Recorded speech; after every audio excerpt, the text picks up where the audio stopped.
Good morning, everybody. Thank you for having me here today. As my great colleague and friend from Revs Institute, Lauren Goodman, shared. Okay, everybody. My name is Arthur Carlson, and I oversee the operations of the new Archives and Research Center at Revs Institute.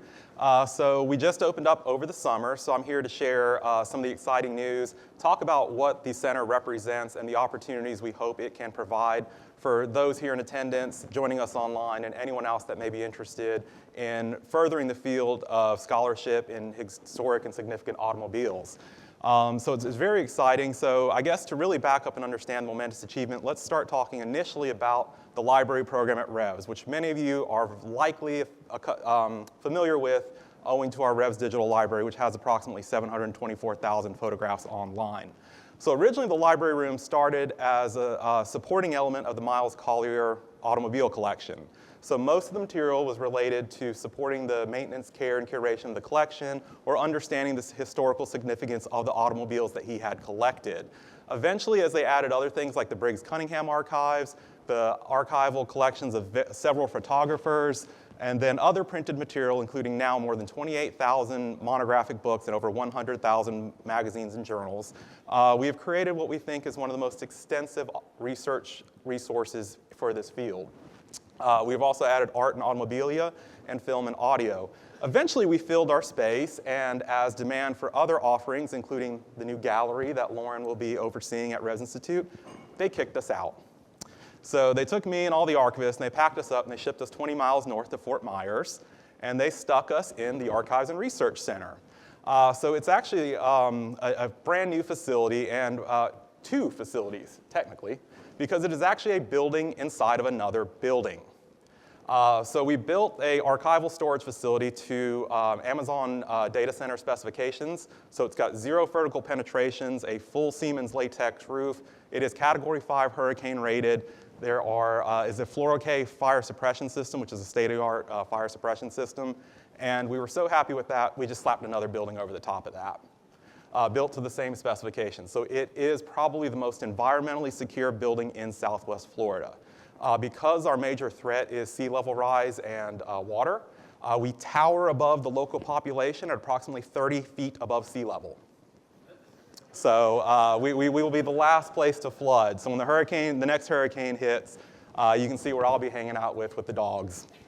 So it is a full compact storage system, 14 feet high in both the standard stacks and the cold storage room, which is where we'll keep nitrate film and other materials that are at risk for vinegar syndrome and things like that.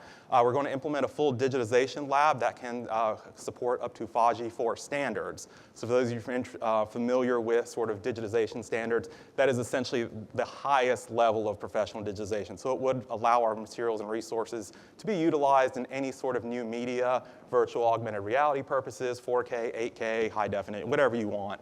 So we're really looking at that, trying to be conscious of future planning for our presentations and things like that. We're creating a visiting researcher area. We're about 25 minutes from RSW, which is the region's largest airport between Miami and Orlando. So convenient for those of you coming down. Now, we understand the expectation of 21st century researcher behavior is initially digital born. So that is actually what we're working to do, is that we're working to create access pathways so that we can really open up to a global audience. So we'll talk a little bit more about that. And also, if you'll notice, the bottom shot there is actually our workspace. So it's a fully modular workspace. Every single thing in that room can be moved, customized, put together, spread apart, broken together. So it allows us to handle a variety of things, oversized materials, print, art. As a matter of fact, Lauren has commandeered a few of our tables. She's got the prints of noted photographer and fine artist Jesse Alexander spread out all over the place. So that'll be an exhibit debuting in early 2026. So I'm sure you'll hear more from Lauren about that. So we're very excited for those opportunities it represents. But it is a really wonderful space. So we encourage you, if you're ever down in Southwest Florida, please reach out, come down, visit us, or check us out online.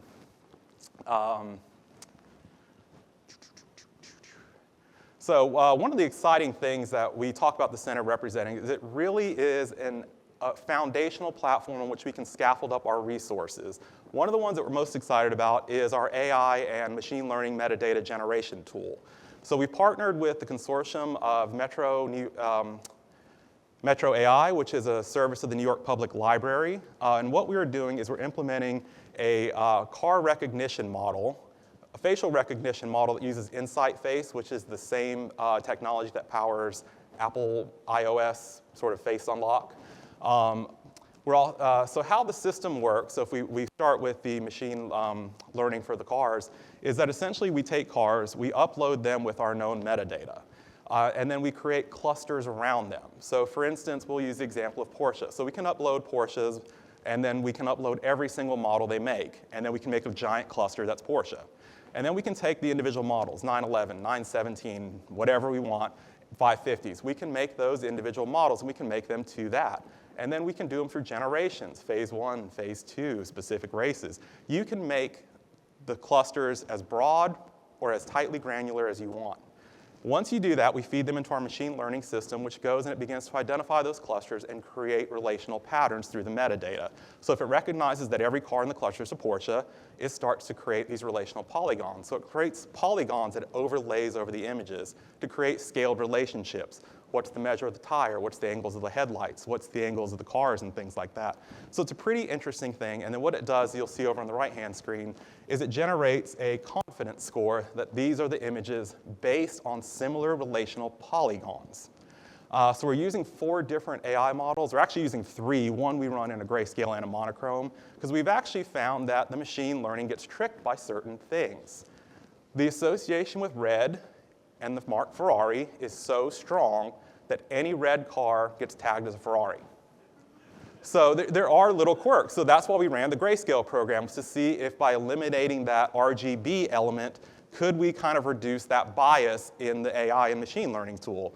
So it's a pretty interesting thing to understand. The other thing that we're finding is that we have a limited sample source. So as we know, with automobile photography and advertising, they take it from, 3 angles? You see the front, you might see the side, you may see the back, depending, right? Same thing with motorsports. The photographers stand in certain areas of the track, the cars are depicted from the same angles, and of course it's motorsports, the cars tend to be heavily modified. So they kind of make bad samples. But as I mentioned earlier, as I keep stressing, we use relational polygons. Relational polygons scale. We happen to have over 100,000 scale model cars. So one of the interesting things that we're now doing is we're starting to 3D image all of our scale model cars to use them as a controlled variable group to better train the AI machine learning element. What we will do is once the machine learning reaches a confidence score of 90% on images, we deploy it to retroactively apply enhanced metadata to the more than 725,000 images we have on our public display and the 1.6 million awaiting full-scale digitization. So what that will do is enhance access and discovery and increase use of our materials and create a better resource for our entire industry and field. Similar to the car recognition model, we're actually employing the same technology that I mentioned Apple uses to better recognize faces, humans, characters, and things like that depicted in the images. I was sharing the example last night that we have an image in our collection, and it says Laguna Seca. All right, cool. It says Laguna Seca, it's got a year. It's not a car in the image, it's a picture of Paul Newman. But nowhere does his name, nowhere does that metadata index. So unless you stumbled across that picture of Paul Newman, you'd never find it. But the AI found it for me. Because we ran Paul Newman's face through the Insight thing, I sent it into the sample store and I said, find me anyone that looks like him. And it brought back a lot. So this is actually an example of how it works. So it overlays a box over the search. So that's when we did it for Ricardo Rodriguez. I said, find me everything you can of him. And you'll see over on the right-hand side that this is actually, I cropped out a little bit of it, but you actually notice it's got 2 relevance confidence scores. The top one is the face. It thinks with about approximately 85% confidence score that image is Ricardo Rodriguez. You'll notice the relevance score, that's related to other metadata. The relevance score is lower than the confidence score because we had a lack of relevant metadata. So because we didn't apply a lot of metadata to the field, it can't ascertain if that's actually him. Funny enough, the thing's so good, it picks up his brother Pedro sometimes. So we are we're actually farther ahead with training the image learning model than the car recognition model, mostly owing to the limitations I mentioned. Plus, it's a sample size issue, is that if you think of every car made, every car that's raced over the last 140 years, It's really just a scale issue. So what we're finding is that reducing the sample size, limiting the scope of the project is achieving deeper results. So we look forward to working more with that. So one of our other things that we're working on is an oral history program. So we've partnered with the Nunn Oral History Center at the University of Kentucky, the sort of the nation's premier oral history academic outfit. And what we're doing with them is we're employing two new technologies they created, Aviary and Whisper. Those are both AI-related tools that enhance access through live language translation, full text transcription, and linked data. So the live language translation is pretty interesting. What it can do is take the interviews that are recorded in the interviewee's native language, in our case primarily English, but it can convert it to most of the major languages supported by Google AI's translation app. So it makes it really accessible. The other thing it does is it runs a full-scale transcription that is time-stamped, and that it also creates, if it identifies a linked data agent. So linked data is a concept that really is championed by the Library of Congress, and it's this idea that certain elements and fields have a controlled vocabulary list, controlled elements, and if we can add those controlled elements in, it can talk to other organizations, institutions, or records within our own collections that have that same agent or name authority and tie them together. So for instance, this is actually, ours aren't uploaded yet, so this is one that I stole from the University of Kentucky. That's Steve Zahn talking about bourbon, interestingly enough.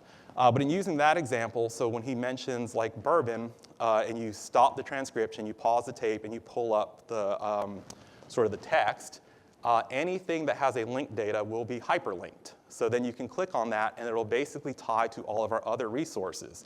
So if you're doing something with Ricardo Rodriguez, and you click on that history where somebody talks about his death, it'll pull up anything related to that element. It'll pull up his biography, it'll pull up news stories, it'll pull up images. It'll pull up anything we have, not only in our collections, but anybody tied to our discovery systems. So you can actually see there. Yep, so it's pretty interesting. So what we hope to do with the oral history collection, is to really go out over the next year and to kind of try to identify folks, partners, that can help us identify, as we mentioned, that tacit knowledge, that at-risk data, that at-risk material. Yesterday, they let me ride around Bill Green, which was so interesting, and we were stopping just, all through the old road course pathway, and he was just saying things like, oh, you see that green ball up in the tree there? And it's just all, and who else but him is really gonna know that? So who else but him is going to understand that knowledge, those things that really talk about the history, the culture, those strong experiences that tie us together, where else can we record that? So what we hope to do by announcing basically that program here to this audience today is to have each of you kind of engage, help send in suggestions. As Lauren mentioned, I'm completely new to this. Up until last year, I went to college in the fall of 1998 and I didn't leave. So I stayed completely employed in academia for 26 years, and so I come out knowing nothing about this. I have no understanding of who we can go out there and capture. And please understand that it is not simply about most important or well-recognized names. It's at-risk knowledge. So particularly people that represent regional events, local shows, local races, even failed attempts at implementing car culture or supporting it. So please reach out, share your subject, share your things, and these can be as formal as academic, soft conversations. We really just want to create a resource that shares and preserves that knowledge. So I hope that you all can help us with that. Finally, talking about some other exciting things, we're actually resuming our digitization program. Some of you that are frequent users of RDL have probably noticed that sometime during the pandemic that we kind of stopped uploading new images. So we're actually reviving that. So we just sent out the André van Bever collection, who is the noted Belgian photographer. So we'll have over 100,000 new images coming online soon. Following that, we'll send out Jesse Alexander and some of the other collections and things like that. So we're very excited about that. We've begun the migration to integrated online collection guides. So for those of you that have been using some of our archival collections, those old PDFs, I got rid of them all. So now we have archive space implemented online collection guides. So what you would normally find at a traditional academic institution, that same resource, that same value, and again, opening it up to the public. That is the great thing, is we're trying to remove any barriers to access to use our materials that we can identify and eliminate. Another thing is we just required a couple of new collections, so we're working to get those online. The most recent collection that we obtained was the Strother-McMinn collection. So we picked that up at auction a few months ago. Strother-McMinn is widely regarded as the most influential and important American automotive designer. So it's a really interesting collection. As we've kind of gone through it, there's concept cars, there's correspondence, and more than anything, it reveals the vast alumni network of his students that have become major executives, major influencers, and entrepreneurs in the field of automotive. So it's a really interesting collection. As I mentioned, the Jesse Alexander collection, the fine art prints will go on display.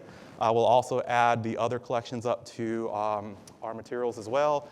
Jack Bullard, which is a really interesting collection. For more than 40 years, Jack Bullard responded to car accidents. He was a tow truck operator, so it's a really interesting thing. We think material scientists, vehicle safety studies, really just trying to open up new and exciting things. We're actually expanding our digital library. So right now, the Revs digital library is primarily photographs. So we're looking to add manuscript collections, digitized on material that has out of copyright. So some of those early journals, some of those things like that. Really, like I said, just trying to enhance access to our resources. And then finally, and this is probably most exciting, we're actually working to create basically a consortium of anyone that is interested in kind of helping create standards of discovery, standards of digitization, linked data resources, and things like that. So that's very exciting. We'll actually incorporate that. The articles of incorporation were just drawn up by our lawyer.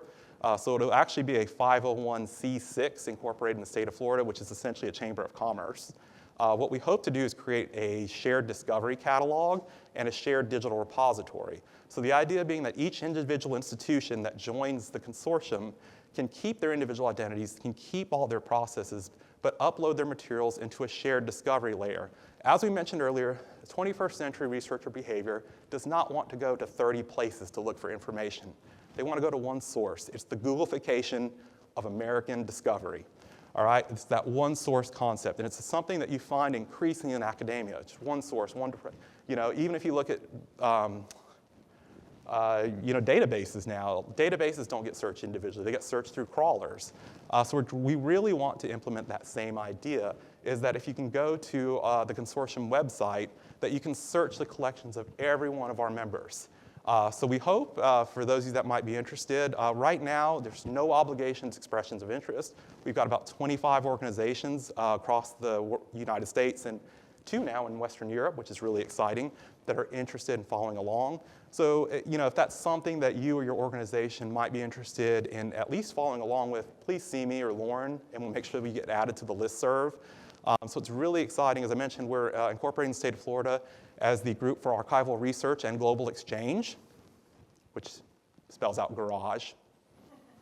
I thought of that all myself, so you're welcome for my contributions to automotive history already.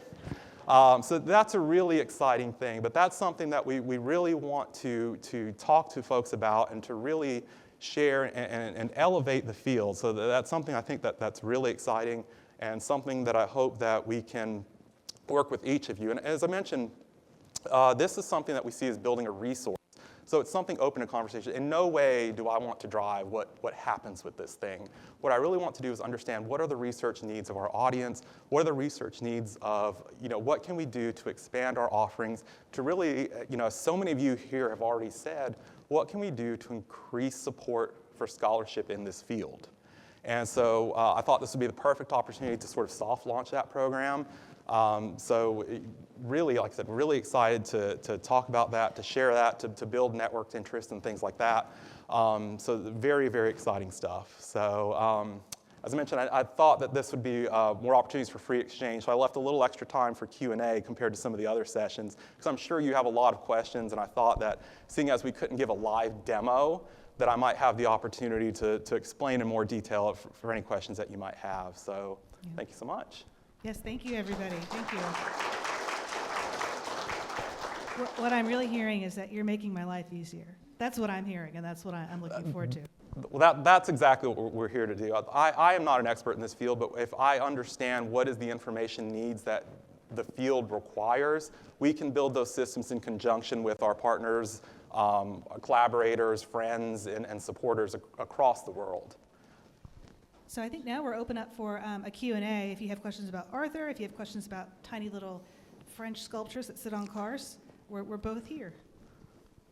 I'm not supposed to stand too close to you. I know. So, Lauren's one of my favorite people in the world, but we're just avoiding each other for interference feedback. Yeah. So Question for Arthur. Yes. If someone has historical documents to donate, how would you decide where to send it? You have the AACA, the SAH, and the Revs Institute. Are you looking for specific types of documents?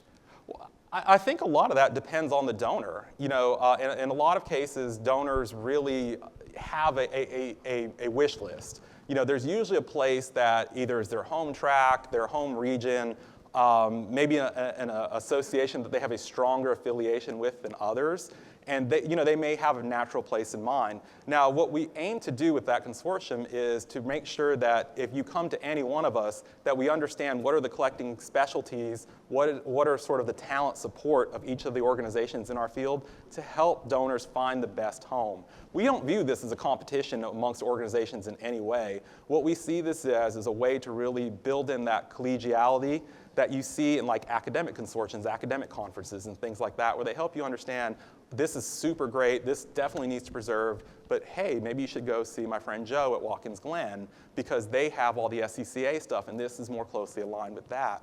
And really, it depends on the capacity. If they're out of room, what do we find? So I think it's really just trying to foster better communication amongst our institutions and organizations. And then the other advantage I see, and this is probably leaning a little over my skis, is one of the reasons that they plucked me down to Revs is I used to sit on the Eastern Academic Scholars Trust Consortium, which that is an organization of academic institutions from the University of Maine down to the University of Florida and all up and down the Mid-Atlantic. And what it was they were the first ones to get into the idea of special collections and archival research sharing.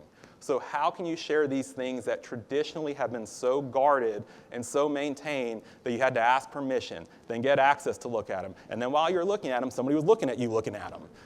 So really, how can we dispel those barriers and create, like I said, better agreement, better thing? But that's a great question and one that I'm glad that somebody asked, because I think that's an important point to make, is that it's all about building collaboration.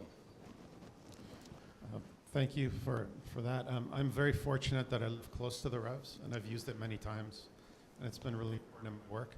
So just a couple of very quick questions. Number one, are you now open for research? Is the facility open?